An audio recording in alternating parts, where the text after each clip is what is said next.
Theories of corporate governance. First is agency theory.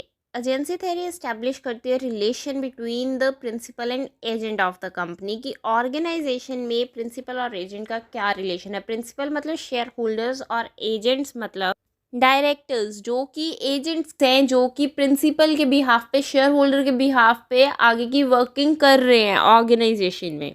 लेकिन जो भी कॉरपोरेट स्कैम्स, कॉरपोरेट स्कैंडल्स ज़्यादा बढ़ रहे हैं ऑर्गेनाइजेशनल वर्ल्ड में, इससे शो होता है कि जो एजेंट्स हैं वो प्रिंसिपल के इंटरेस्ट के अगेंस्ट काम करते हैं, जिसकी वजह से फाइनेंशियल लॉसेस होते हैं, रेपुटेशनल लॉसेस होते हैं, गुडविल लॉस होती है ऑर्गेनाइजेशन की, क्योंकि वो एथिकली काम नहीं करते हैं डायरेक्टर्स। की कॉन्सेप्ट्स ऑफ एजेंसी थ्योरी।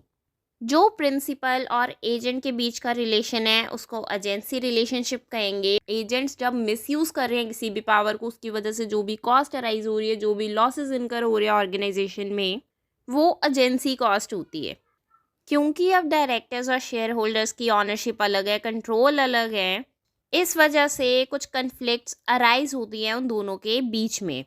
जैसे कि हमने पहले पढ़ा था कि मिसयूज़ करते हैं डायरेक्टर्स पावर को, जिस वजह से कॉरपोरेट में बहुत सारे लॉसेस हो जाते हैं। इस वजह से उनकी पावर्स जो हैं उसके ऊपर कंट्रोल रखा जाए। ये एश्योर करना बहुत ज़रूरी है कि डायरेक्टर्स मिसयूज़ ना करें अपनी पावर्स का।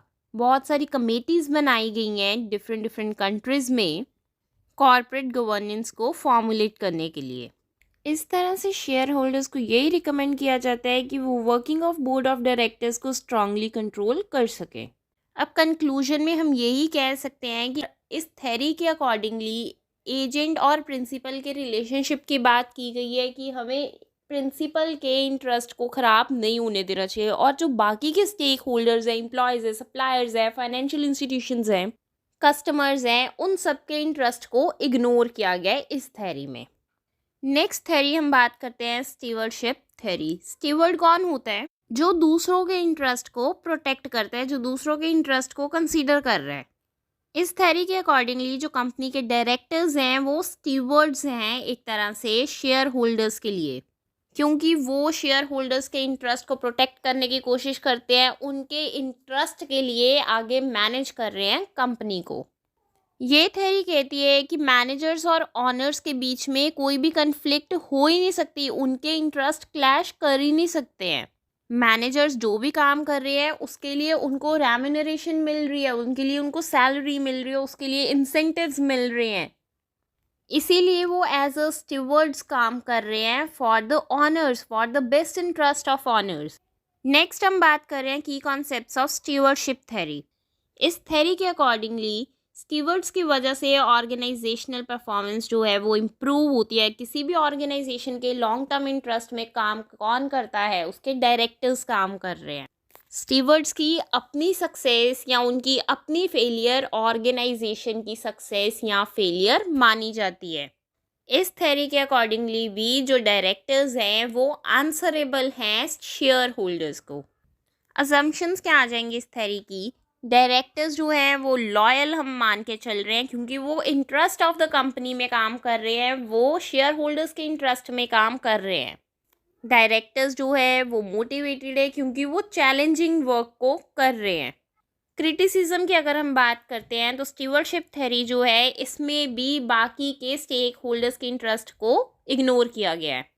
इस थ्योरी के अकॉर्डिंगली भी सिर्फ इंटरेस्ट ऑफ शेयर होल्डर्स पे ही फोकस किया गया है।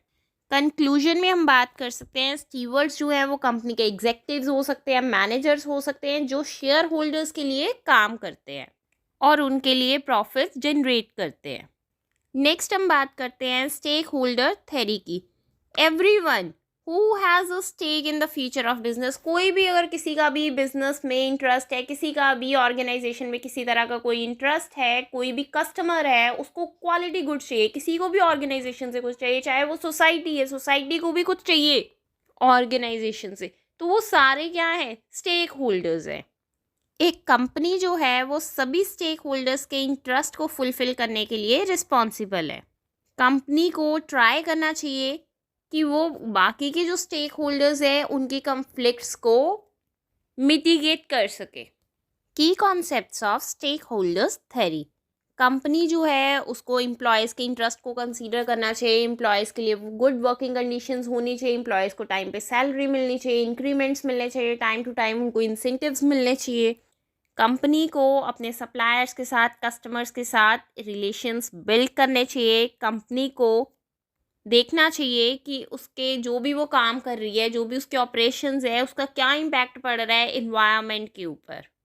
कंपनी को सारे रूल्स और रेगुलेशन मान के चलना चाहिए, टाइमली गवर्नमेंट को टैक्सेस वगैरह पेमेंट करनी चाहिए, वेल्थ मैक्सिमाइजेशन पे काम करना चाहिए, शेयर होल्डर्स के वेलफेयर के लिए सोचना चाहिए।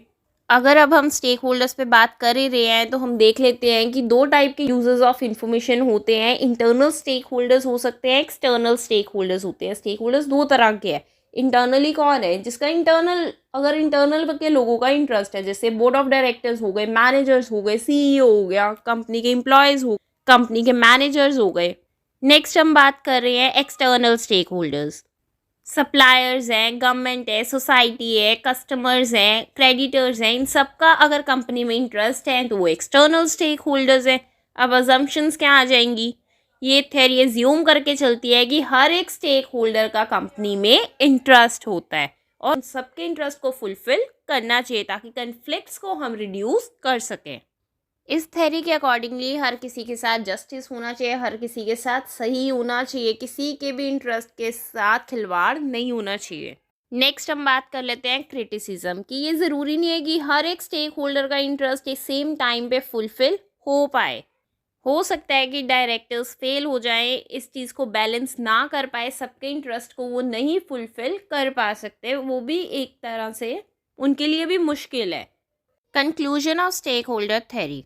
किसी भी कंपनी का मेन गोल प्रॉफिट्स अर्न करना नहीं है शेयर होल्डर्स के लिए, बल्कि अपनी कंपनी की वैल्यू को क्रिएट करना है बाकी के स्टेक होल्डर्स में भी। उनका प्रोडक्ट है, जिस भी प्रोडक्ट वो सेल कर रहे हैं, अगर वो उसको कोई बाय ही नहीं करेगा, कंपनी की अगर गुडविल नहीं होएगी मार्केट में, वो टाइम पे टैक्सेस नहीं पे करेगी, in the eyes of law उसकी रेपुटेशन नहीं सही रहेगी, तो उस तरह की कंपनी ग्रो नहीं कर सकती है। इसीलिए स्टेक होल्डर्स के इंटरेस्ट को फुलफिल करना बहुत ज़रूरी है किसी भी कंपनी के लिए, बीइंग एन आर्टिफिशियल पर्सन।